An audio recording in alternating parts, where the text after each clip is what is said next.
What's going on, everybody? My name is Bart Kalmar. Welcome back to the channel. In this episode, we're going to be building a modern shed from start to finish, and we'll cover everything from concrete, framing, siding, roofing, and everything else in between. So there's a lot of material to cover, so let's dive right in. Welcome to the Kalmar Project. This video is sponsored by Wondrium. Your brain is going to love this place. Alright guys, so last year we bought our dream house, and out back there was a kids playhouse that my kids didn't want to play in. So to utilize what we already have, I'm going to start framing our shed underneath it. Now I know this sounds weird, but this allows me to utilize the 6x6 support post as a building block. Later in this video, I'm going to be moving the shed to a concrete pad that we're going to pour, but for now, let's just frame the floor as if it's a deck and then work our way up. So I cleared out the brush, put down a weed barrier, and I can start securing the 2x8s that will make up the outside ledger of the shed floor to the main posts utilizing framing nails. Once I have the outside established, I use the speed square to lay out the location of my joists 16 inches on center and then cut them to size. Because I'm working alone on this, I screwed a 2x6 to the bottom of the ledger on one side to act as a second set of hands. This is going to allow me to sit the joist on top of it while I nail it to the other side. Obviously the location of the shed is temporary, but at this point I didn't know how long it was going to be before I had to move it. So I put in some blocking at the corners to carry the weight and then reinforced them with some lag screws. Next, I can start installing the joist hangers, and each joist hanger is going to have what's called a speed prong on it. And it's basically like a little hook that can be hammered into your ledger, and it will hold a hanger in place while the rest of the nails are hammered in. And it's very important to actually use all the holes that are provided in that joist hanger, because that is what's going to carry the load of that joist. Now that I have the base all framed up, I can put in the floor, which is 3/4 inch treated plywood. Then with a jigsaw, I can cut out the slats for around the posts and nail the plywood with 3-inch framing nails. Then I can stagger the rest of the sheets, leaving them long on one side, and with a circular saw, I can then trim the excess.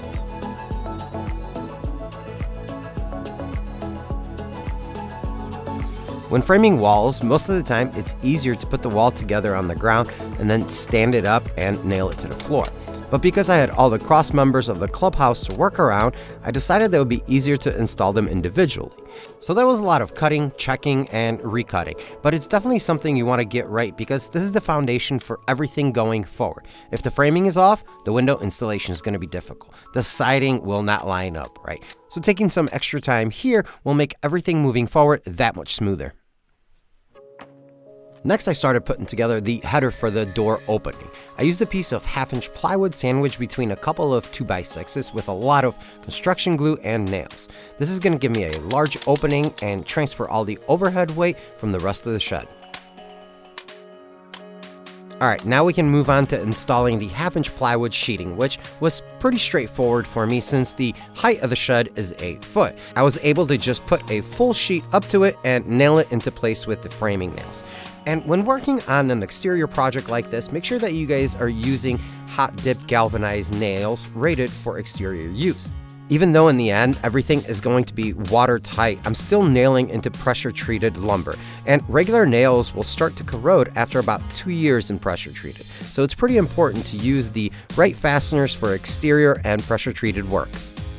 Next, I can install the house wrap around the entire shed and put down a rubber membrane on the base of the windowsill.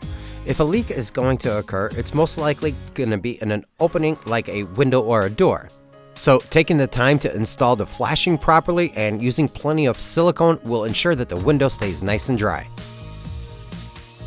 Next, I can start working on the temporary doors. And because I got something really cool in mind for the actual doors down the road, I just need something that works in the meantime. So a couple of 2x4s and a sheet of plywood will work fine for now.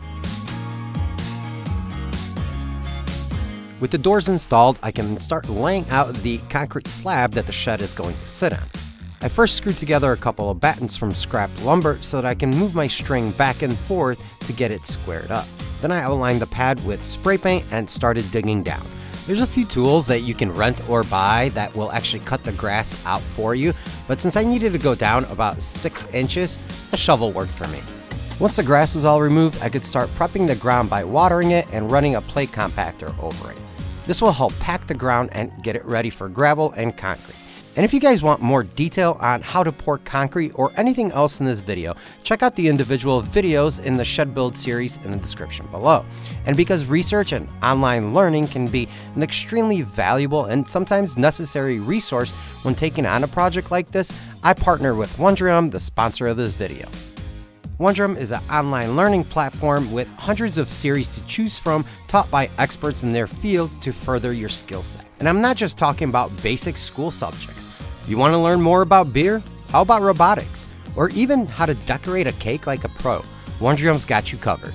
Whether you're on the couch, on vacation, or you're in your car listening to a podcast, there's a course for everyone.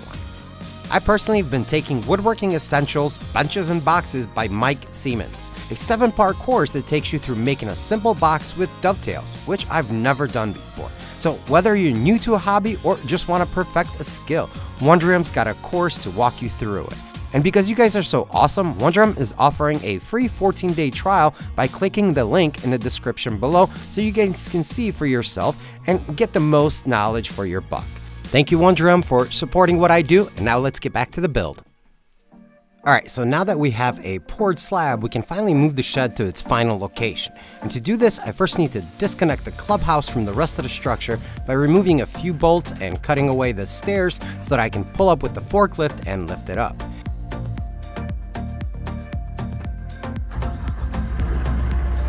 And you might be asking yourself why I didn't just build the shed on the pad in the first place, which would make more sense, right? But when we moved into this house, we needed a shed ASAP because I took over the garage as my shop. And this was the quickest alternative for me. So fast forward a couple of months and Honey Bunny tells me that we are getting a pool placed right where the shed is and it needed to get moved. At first, I thought it was going to be a huge pain in the butt, but then I thought to myself that if I'm moving this shed, I might as well redesign the entire thing and improve on it. And that is where I came up with the idea for the carport.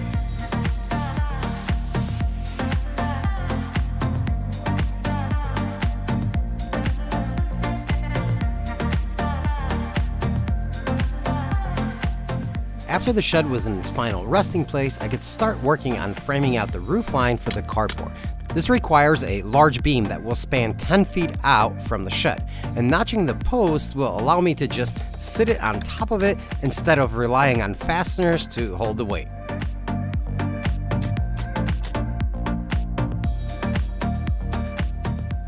Next, I can start working on installing the 4x4 post that will actually carry the weight of the beam. I first drilled a 5/8 inch hole in the concrete and used a wedge anchor to secure the post base bracket in place. After setting the 4x4, I attached a beam to post bracket to the top. This will allow me to sit the beam on top of the post and have something to secure it with.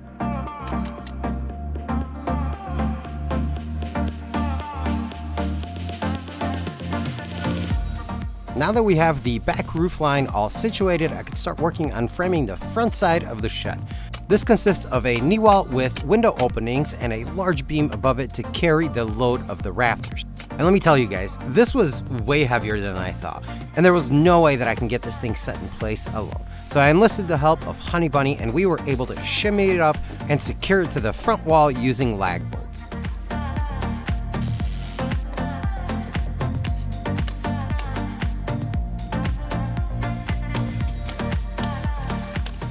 Next, I installed the front post, which was 10 feet tall, and I ended up using a makeshift ladder system to lift the beam one side at a time until it sat on top of the post. It was a little difficult getting it up there, but where there's a will, there's a way, and now we are ready to start working on the rafters.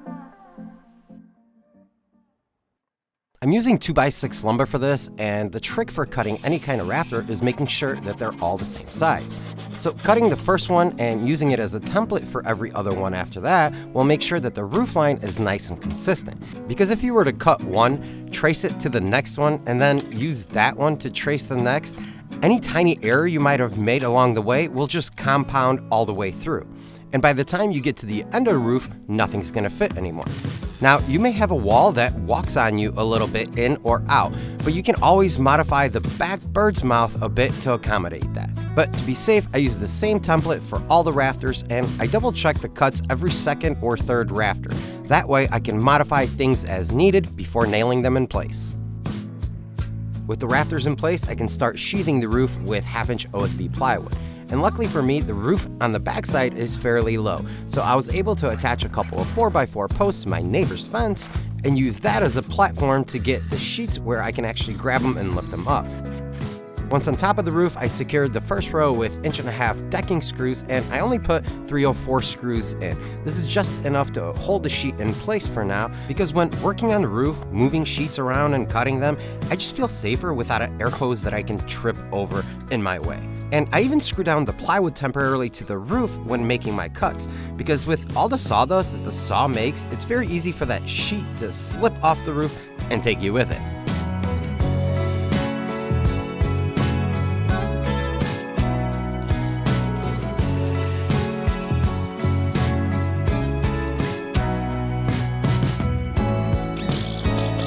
So now I have all of my staggered sheets screwed down. I can come back with a nail gun and nail all of them to the rafters. And just like with the shed floor, I leave them a bit long on one side so that I can use a palm router with a flush trim bit and get it perfectly flush to the rafter.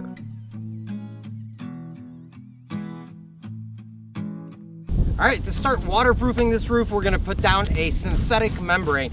And this one, you wanna start at the lowest point of your roof and overlap them going upwards. You kinda wanna lay it like a shingle, but in long rolls. And then we can secure it with some plastic cap nails.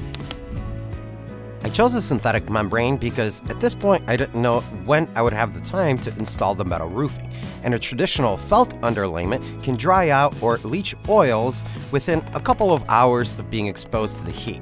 But a synthetic membrane can sit up on top of the roof for as long as it takes me to get the metal installed.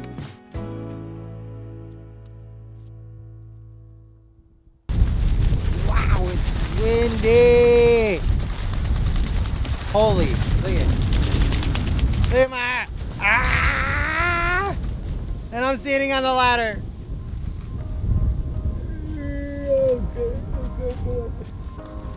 Yikes, man, what a day to be out on the roof. All right, it's time to put on the fascia, and I'm going with a 1x6 that's treated because it was cheaper. Yes, it was actually cheaper than regular pine.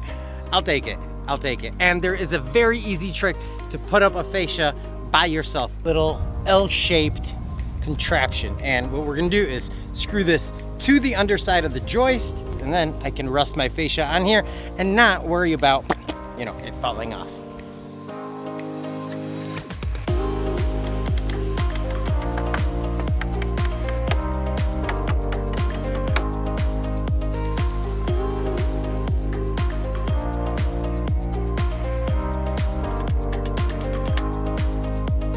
Next, I can install the aluminum flashing that will protect the fascia.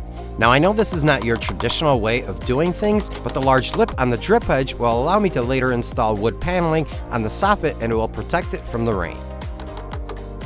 I used galvanized roofing nails every 8 to 10 inches to secure the flashing to the fascia, and wherever there was a seam, I put down a color matching silicone before overlapping the next piece.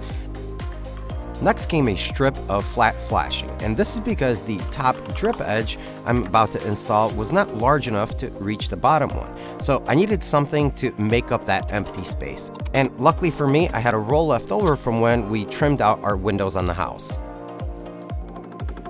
Next, I put in the top drip edge, and you can see here how it overlaps the piece of flat flashing, and with a bit of silicone, I can slide it in under the previous piece and secure it with roofing nails.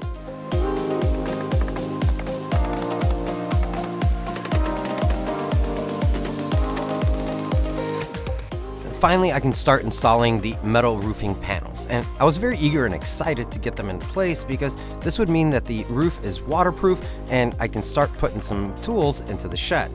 So I laid my first row in a straight line, making sure that the bottom edge overlaps the drip edge by about 1.5 inches to allow for water to run off. Then for the second row, I made sure I applied plenty of silicone on the panel ridge before putting down the next sheet. To make screwing the panels to the roof a bit easier, I first used an awl to punch holes through it before securing the panels using number 14 by 1 inch screws with a rubber washer. And when installing these screws, you don't want to over tighten them. You want to crank that screw just enough for that washer to mushroom out a bit, creating a watertight seal. On the gable end, I installed a piece of treated 1x to support the gable flashing. Then I can put down the gable flashing over the edge and drive screws every 10 to 12 inches into the flange on top of the roof. And on the fascia, I made sure that I spaced the screws evenly every 10 inches because you're going to be able to see that from the ground. And finally, to finish off the roof, I installed the peak flashing the same way as I did all the others and secured it to the ridge of the panels, making this roof complete and watertight. With the roof done, I can now tackle installing the windows. And instead of paying a ridiculous amount for custom windows, I'm going to be making my own out of polycarbonate. First, I nailed trim pieces to the back side of the window opening and used black spray paint to paint all of them to match the rest of the shed. And with these trim pieces, I made 2 of each one because I'm going to need one on the back side to prop the window up against, and then the same trim piece on the front side to lock that window in. Polycarbonate is basically plexiglass. It's what they use to board up windows for hurricanes, and it's supposed to be shatterproof. Plus, it cuts great with a saw and is fairly inexpensive. I think I paid $175 for a 4x8 sheet, which was enough for all 9 windows on the shed. So the installation for these windows is fairly simple. I just placed some silicone on the backside trim piece, popped my polycarbonate piece in, and then added more silicone on the front and tacked in the front trim piece with a couple of brad nails. I think this was my favorite part of the build, peeling off the plastic, revealing the window, and knowing that I didn't have to spend a fortune on custom windows. Now I don't know how they're going to hold up over the years, but for a shed, I'm super pleased with how they came out.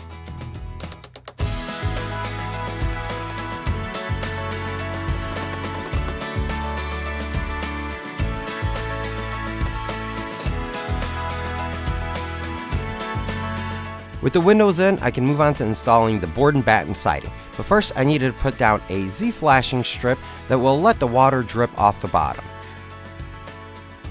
After painting it to match, I cut a corner relief and placed the strip on the lip of the floor and nailed it using galvanized nails.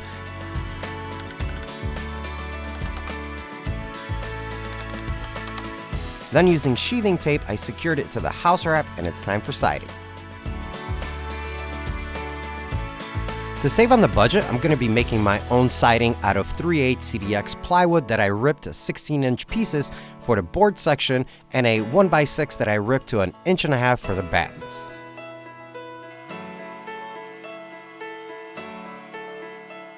I first marked a level line where I'm going to be installing a trim 1x8 around the window.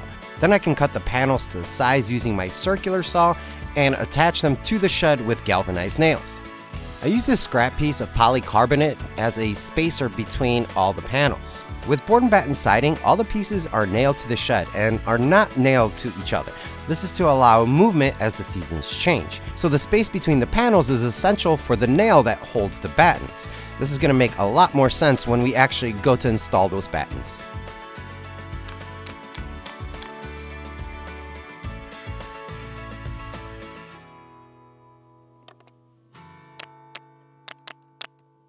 All right, so that was the last piece. And before I start putting on the battens, I want to actually get some primer and paint on it because right now it's completely open and I could just roll on top of it and not worry about anything except for 2 windows. So it's going to make life a lot easier if I just paint it now and then throw out them battens. So let's do it. Because I'm going with a darker color for the shed called Inkwell, I had my local paint store tint the primer. This is going to allow me to have good coverage without having to put down a lot of coats.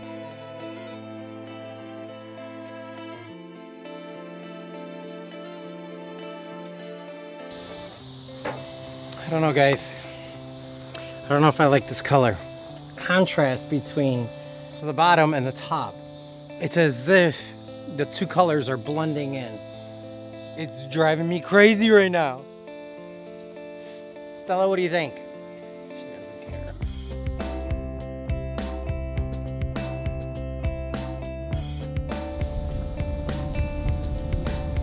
Oh, I think this might be it. That's definitely it. This color is called iron ore, and as soon as I saw it, I knew it was going to be perfect for this project. So I painted all the battens with it, and for the top trim piece, I went with a color called Black Magic. This color is not a super deep black, but it's perfect for the contrast I got between the iron ore. After installing it around all the windows, I could move on to the battens, first installing all the horizontal pieces and the border around the door. Then I put in the vertical battens, making sure I place my nail right in the middle of that piece. This is what I was talking about earlier with allowing the boards to move. By placing the nail in the middle, they can move independently of each other. With that part of the siding done, I can move on to installing the accent corner of the shed. And again, I'm going to be making my own out of some ash lumber I had milled up. Now, I'm not going to get into great detail on this part of the installation because I'm going to be releasing a full tutorial on it very soon. So if you're watching this video a week or two after its release date, there's a link in the description below that will take you to that video. So there's a lot of ways of installing shiplap siding, and how it's made will decide the process most of the time. I put in rabbets on my panels that were the same size on the top as they were on the bottom. So I had to put something in between them to create the reveal. And I had some CR123 watch batteries laying around that worked perfectly.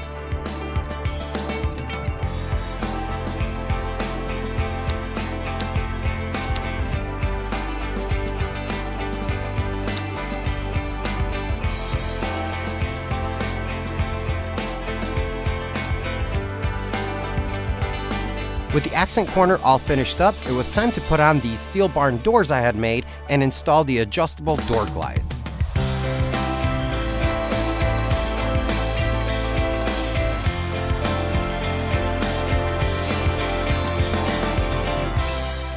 And with that, I can call this project done. So there you go, guys. We got the shed and it is finished after 4 months of working on it by myself.